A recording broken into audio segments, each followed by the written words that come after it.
Welcome to the TIMFD podcast. Today is my favorite day is about appreciating every day as it comes, no matter what life throws at us. We hope this podcast speaks to you, and if it does, please like, share, and comment. Now let's find out why today is our favorite day this week. Well, David, welcome back. Today is Thank my favorite day. It is. Today is my favorite day. And I'm sitting in air conditioning. Yes, you are. He has no air conditioning in his house right now for what, last couple of days? Yeah. It's crazy, Saturday, brutal. yeah. Florida. Yeah, brutal. Florida, no AC. I have a question for you. Yes. Why build the wall? Why build the wall? You know, that's a pointed question and actually a hot question. It is. Or as some people would say in sports, a hot take. Yep. So we're kind of joking about it a bit, but we are going to talk about politically why a wall, but we wanted to talk about Nehemiah. Yep. Now you've been doing it. It's interesting that I had just texted you and said, hey, how about we talk about this? And you're already doing a study on it. Yeah, I'd started it because part of the thing about Nehemiah, if you get in and you start reading, in chapter 2, he really casts the vision for the Jewish people at the time and why the wall was necessary. Yeah. And if you take that in the historical context, every city back then had a wall. Well, and why?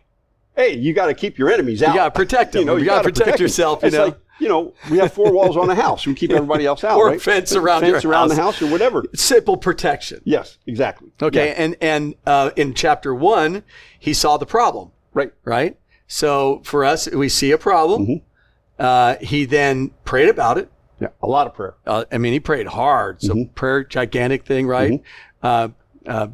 Pray without ceasing, right? As it says in 1 Thessalonians 5, Yeah. So pray without ceasing. He prays and he knows he has to go to this powerful Persian king that could kill him.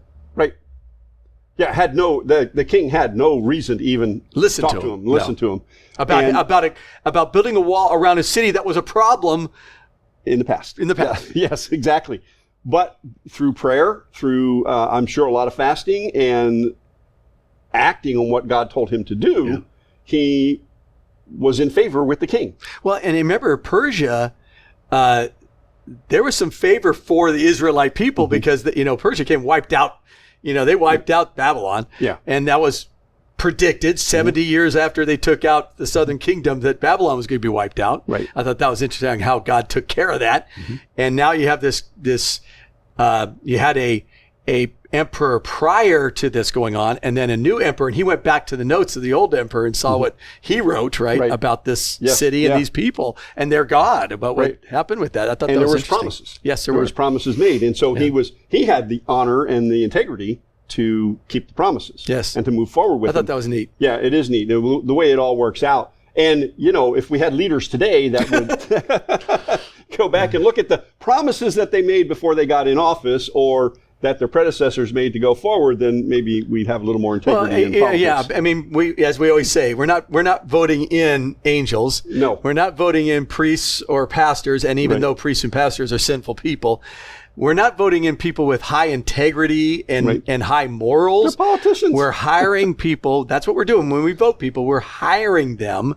to take a leadership role and do what's best for our country. Right. That's what we're doing. And it's for our country, not for some political agenda or anything like that. Here's the thing. They're supposed to defend the Constitution. Supposed to defend the Constitution. When they put their hand on the Bible and they say, defend and protect Constitution of the United States from all enemies, foreign and domestic. So, and that's so why build the wall? Nehemiah saw the need there, and if you stop and think about what happened, we talked about this earlier. So he begins the project. Yes. And then what happens?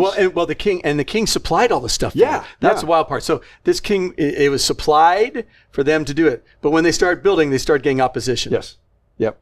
Oh. And like today, you hear about being a wall built and people oppose it. Mm-hmm. I heard one gentleman say he's actually going to be running for a very large office in the vice presidency. And when they talked about building a wall, he goes, you could build a 25-foot wall and then I'll invest in 25-foot, ladders. Which is not what we're talking about here, because a wall is not going to keep anybody completely out, just like a safe at a home. Yeah. Alex was bringing this up, our producer, just like a safe at home is not impenetrable. It's going to be penetrated, but it slows things down. Yeah. So your cameras and stuff can catch whoever it is, and they can call the police and do that kind of stuff.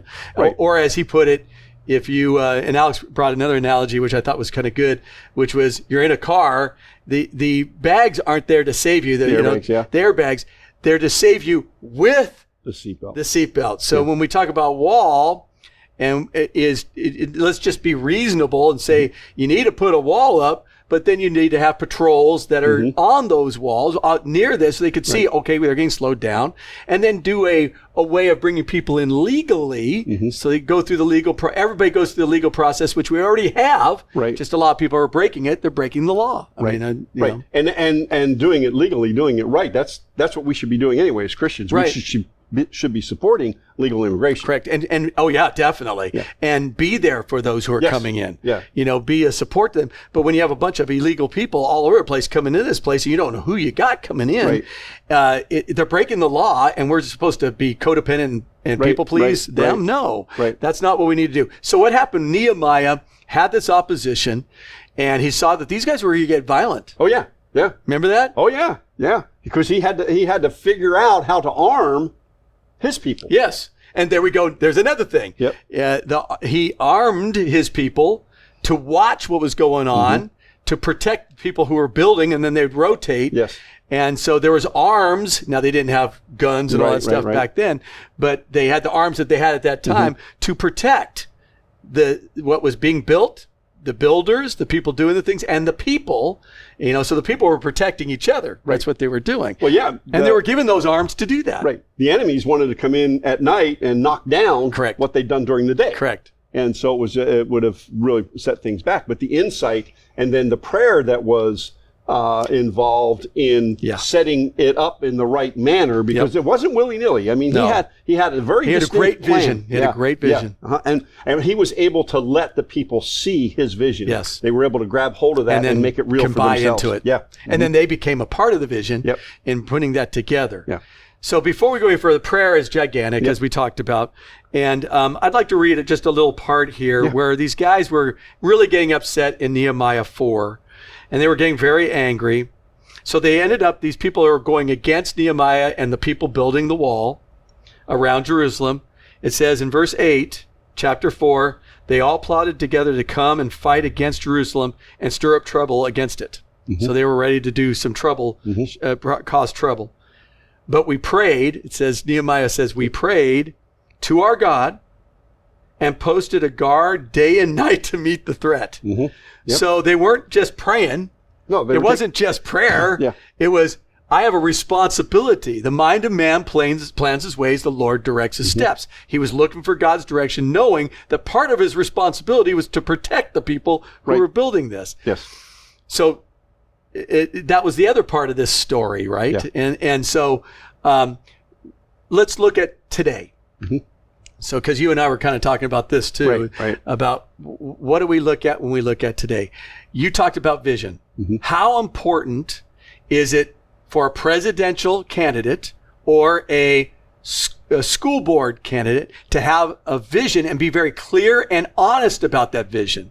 It's vitally important. I think that in doing my research on various candidates, I start at the top. We have one candidate who has, this is what I want. He put a list of this is what I'm going to do on the website. You go to the other one, and they don't have nothing there. The only thing there is that's deceptive. Yeah, and that's deceptive. Yeah, they need to put in, and maybe they'll do that after their convention, maybe, but they need to put that down so we can know what we're voting on, right? And what we're, because that means down the ballot, down with the senators and representatives, they're following that platform for the most part. Right. That's what at least that's the idea. Right. And so if they're following that platform, what is your platform? Right. Nehemiah gave a great vision. There were others out there that were giving their vision a negative vision, right? To knock that wall down. Don't put it up. We don't need that. So there was opposition, and it's okay to have opposition. And so today we have opposition. We have two different worldviews that people are looking at here. One is with a constitution. I'm not going to put a biblical side to this because I'm not going to put down that one's more Christian than the other. They're both politicians, okay? Right. And they're honestly, their VPs are politicians. Now, we can get into what they believe biblically. They'd have to say what they believe there. But we have to look at what they're standing on. Yes. Okay. And then we can make some choices. So one side right now, the Democratic Party does not have that. Right. They have not written that. Matter of fact, the vision that you see from President Trump and J.D. Vance, they're out all the time. Yeah. They're out everywhere right now. Talking the vision. Yes. Giving vision, these 20 to 25 points. This is what we believe.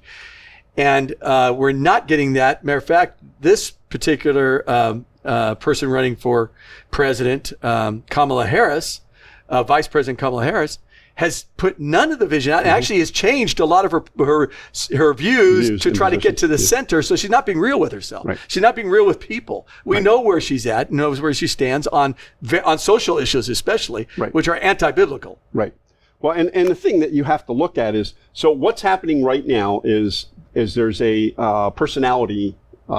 Right now, it's a personality. Well, you got the dance club, the whole, with her on that end, just kind of going, we're cool, we're giddy, we're fun, and then you got Trump over there going, this is what we're going to stand on, and you're an idiot, that kind of thing. Yeah. And the bottom line is that it still matters about the vision. Right, and that's where you have to look at what has been done, how has a person voted, what kind of legislation has a person put forth, and stuff like that. And then you go, it's important the person at the top, but what's really important is down ballot. Yeah. So we have over in Hillsborough County, where I live, our representative is a Democrat, and she's been in office more years than she should have been. I believe in term limits. Yeah. And she's been there, and she will tell you that, I don't believe in this part of the platform, specifically abortion. Abortion, yeah. Okay. I don't believe in this, but I'm going to vote against it. But she votes, yes. And so that's what she believes. No backbone. Yeah. There is no integrity there. No. Stand on what you believe and let people vote on that. Right. I mean, I'm okay if Kamala Harris goes, I want, abortion up till birth. I'm okay with her saying, hey, I want to have the DEI stuff going all over in our country. I'm okay if she says, this is what I believe in. We should have transgenderism in our schools, and the parents have no rights within those schools of how do we do with that. I'm okay with someone saying, I want the borders completely open and have everyone who's illegal become citizens. I'm okay with you saying, I want these wars over here, and I'm because we make money off of it. Right. I'm okay with you doing it, but just tell us. Tell us. Yeah. Don't tell me that you're going to do that. You're saying one thing. I don't want fracking. I don't want any fracking, as she said. Yes. And now she's going, well, I could do that. Well, that's only because she wants Pennsylvania. Of course. Yeah. So that. The one thing that, and I'm not putting Donald Trump as any angel. That's not what I'm saying. No. I'm not saying J.D. Vance is, because I'm not. And you're not either. I'm not either. So we all have our sin. We all have our stuff. And Miss Kamala Harris has that same issue. And who's the vice president? Walz. Yep. They all have that. Yep. Just give the vision. Yeah. You see in Nehemiah a vision. The vision for there was to build a wall, to protect the people and have Jerusalem be built up again. Yes. That was the vision, and he gave a very clear vision, asked for that help, got the people behind him, started building a wall, had opposition, made a decision quickly, and with prayer. I've got to protect our people. Everyone, get your weapons, and we're going to protect us as we're building this thing. Yeah, I had one pastor say, it's almost like they had a sword in one hand and a brick in the other. That's exactly what they had. And so. And that's why we have the Second Amendment here. Yeah. Just to go on the Second Amendment real quick, and I know someone may look at this and go, "These guys are crazy," but the Second Amendment is there so the government doesn't get too powerful to say we're going to put this on you, and you have no way to defend yourself. Yeah. And that happens around the world. Yeah. That's in socialist. Communist countries, that's what they do. Confiscate the weapons. Now we got you. We're going to do what you're going to do what we tell you to do, or that's it. Yeah. And you can. There's a manifesto out there. Saul Alinsky had. Saul Alinsky. Oh my gosh. And if you look at those who are powerful in the Democratic Party, that's all they follow. Our last female presidential candidate admired and put Alinsky up on a pedestal. Yeah. So all you have to do is go. Clintons. Yeah, all you have to do is go read Alinsky. Absolutely. But it's vital that, number one, when it comes to how are you going to vote on this, David? I'm going to pray about it first. Yep, I'm going to pray about this first, and I'm going to look at what this person stands on. Their vision. Vision. What's their vision? I can't vote on personalities. No. No, because honestly, I don't like either personality of both candidates. Yeah. I know Kamala Harris as far as where she comes from. I'm from California. I know her background. Yeah, and when she went after Trump on his morality, I just started laughing. Yeah. I was going, "Are you kidding me? Don't go down that road. No one should go down that road. None of us have the morality to be able to do that. Not even the Pope. Yeah. All of us are sinful people, but we could say, I'm trying to follow the Word of God, right? That's the only morality that's there. Yeah. So, we need our politicians need to get off of that that high horse. I mean, when I heard Joe Biden talking about his morality, and I'm going, oh my gosh, no, don't talk about that, Joe. That he doesn't have that. I don't have that. Yeah. We need to be looking at what is the vision. Mm-hmm. So Christians need to pray, say, Lord, help me to see the vision of both candidates in anything I'm looking at. Right. Help me to see the vision. What is it? Let me read it. And if somebody doesn't give you that vision, that tells you something. Mm-hmm. You can't trust that person if they're not willing to do that. Mm-hmm. Could you imagine marrying somebody and you're sitting down and going, I'd like to go over, what's our vision going to be for us, the two of us? And I have this vision. I want us to, focus on Jesus. I want us to, be financially free. I want us to be able to go and do things, but I want us also to raise our kids this way, right? Mm-hmm. And then I ask the other person, they go, well, I don't know. It doesn't matter. It doesn't matter. Yeah. and you know that they're going to change all over the place constantly. Yeah, and we've been in those conversations with couples. Absolutely. I've told people not to marry. Yeah. I've literally said, don't marry until you guys get this figured out. Yeah. Because if you don't have that figured out, we're going to change as it is. Yeah. But if you don't have Jesus at the center of at least our worldview, you don't have Jesus at the center of it, and both of them are going for Jesus, not like, I go to church, but going for Jesus, you're going to have problems. Yeah. And it's just, we are all going to have problems in our marriages, but we're going to have real problems that could bring total calamity to the marriage. Right. Yeah, and those conversations are somewhat fun sometimes. Oof. But they can be brutal. But having Christ in the center of it is so important. But there again, there comes your Bible study, there comes your prayer, there comes that time together to get to know each other in Christ. Correct. And then you have a vision for the family. So then we could tie it to the politicians. I need to know your vision. Yes. I can't marry into you through my vote. Right. I can't say I put my stamp of approval on you and you're going to be our employee to lead this country. Because you're no king. The presidents are not kings. They're not kings. There's a reason why George Washington did it once, and then he went, nope, I'm done. Yeah. And they wanted to put him as a king. Oh, yeah, yeah. And he said, that's not what we already went through that. Yeah. We don't do that again. Yeah, the only king we have is God himself. Yep. Mm-hmm. Father, Son, Holy Spirit, that's what we got. Mm-hmm. So for us, I think that as Christians, instead of getting caught up in all the goofiness, this person's mean, this person's nice, this person, giggles too much, this person, yells too much. Who cares about all that stuff? Look at what the vision is for the candidates. And if they don't have a vision that you could agree with biblically, then don't vote for them. Right. And if you do see someone who's biblically with your biblical worldview Christian, you need to vote for them. Right. Right. And don't sit on the sidelines. Yeah. If Kamala Harris has a biblical worldview that you could work with, then vote her in. For her. Yeah. And I would if she had a biblical worldview that I totally agreed with. Yep. But I don't. Yeah. At least what I know at this moment, what I've seen over the years with her, she's complete opposite of where I come from. And honestly, when Donald Trump was running in 2016, I did not vote for him in the primaries. Ted Cruz, I basically liked his worldview. I liked what he looked at and what he did. But when Trump became that, I had to look at the two, people, Hillary Clinton or Trump, and then I looked at their vision. Yeah.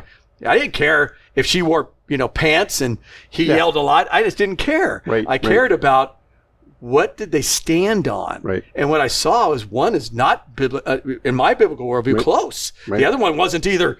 But at least his views on the vision were tied to what I could vote for. To yours, yeah. It's funny you go back to that one. I had my very dear friend who's gone on to be with Jesus, Bill Borkenstein. We would have a lot of conversation. We met every Tuesday for coffee, right? Sure. And Bill had a biblical worldview. He came out of a Catholic church, Catholic upbringing, recovering alcoholic, into a Pentecostal church. Got it. Okay, so there's a background, right? Yeah, no kidding. And he couldn't let go of the fear-mongering about what Trump would do. Well, that's the easiest thing to do is to say this person's going to take your constitutional rights away, which, by the way, there are people on the right that are saying the same thing, about some of the Democratic leaders. Right. And so we have to be aware when someone says, I'm going to take your rights away. In the 4 years that Trump was there, did he do that? Right. In the 4 years or 3.5 years we've had with Biden, has that happened? Yes. Mm-hmm. That's a problem. Yeah.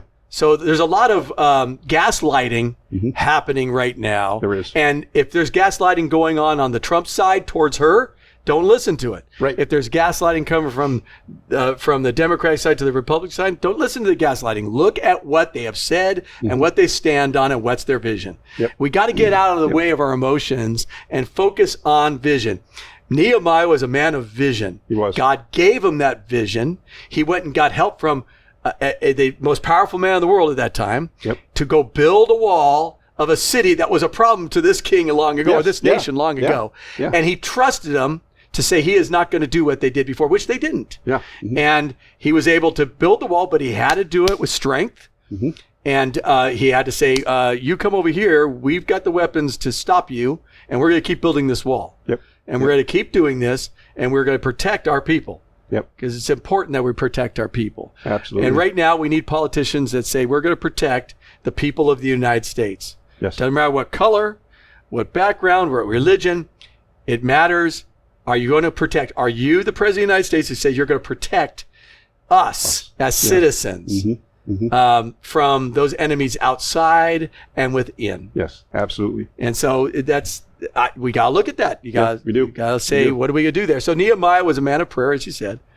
And what else did you get from him? And then we'll finish this off. I loved his vision, and I love the fact that he communicated with the king over and over again. Over and over again. He knew that he had permission. He knew what was being said about him. And they were sending letters to the king. Lying. Yes. And he affirmed his promises to the king. Correct. And so the king stood by him. And so the communication factor of it, the fact that he just cast vision. And we would encourage you, we asked at the start, why build a wall? Yeah. Right? Read Nehemiah. Whether you're a person of faith or not, grab your Bible, read Nehemiah, and find out why his faith, his actions, his prayer life, his integrity and courage to go to the king. How many of us would have the courage to go to the president and speak up and say, hey, I need to do this, and I want your permission to do this? Right. Well, it'd be kind of going to Joe Biden and saying, President Joe Biden saying, I'd like to build a wall. And I think we need to have the wall so we can protect our nation. And I would like to have, patrolmen on that wall, to be able to see that. And I want you to pay for it. I want, and our government needs to pay for this to protect our citizens. And that's what Nehemiah did. And so that I know there's a lot more to, and we know this. There's a lot more to immigration, a whole lot more. I know that there's the heartstrings of people who are coming from nothing, and I get that. But there's also people getting in food lines with Teslas, and I know that for a fact because I just saw it. And people are taking advantage of this. And what we need to do is have our laws in place so that doesn't happen. If a Democrat or Republican, whoever is going to stand on that one issue, I'll probably vote for that person. And if the person is for abortion or is for reducing that down as much as possible, and really my goal is to have no abortions in the country because that's death to children, then I'm going to vote for that person who kind of lands in that area. Now, if you disagree with that, that's why we vote. That's why we vote. That's why we vote. Well, David, today's our favorite day. It's been a great day. We'll see you all next go. Live intentionally. Be very blessed, my friends. Pray. Bye-bye. Thank you for listening to TIMFD. Today is my favorite day. Views, comments, and opinions are those of the host and guests alone, and Dave and Sam are solely responsible for the content of this podcast. TIMFD is produced and directed by Alex Korn. Music is composed and performed by Chuck Ball. Thank you for listening. Have a great day, live intentionally, and be very blessed.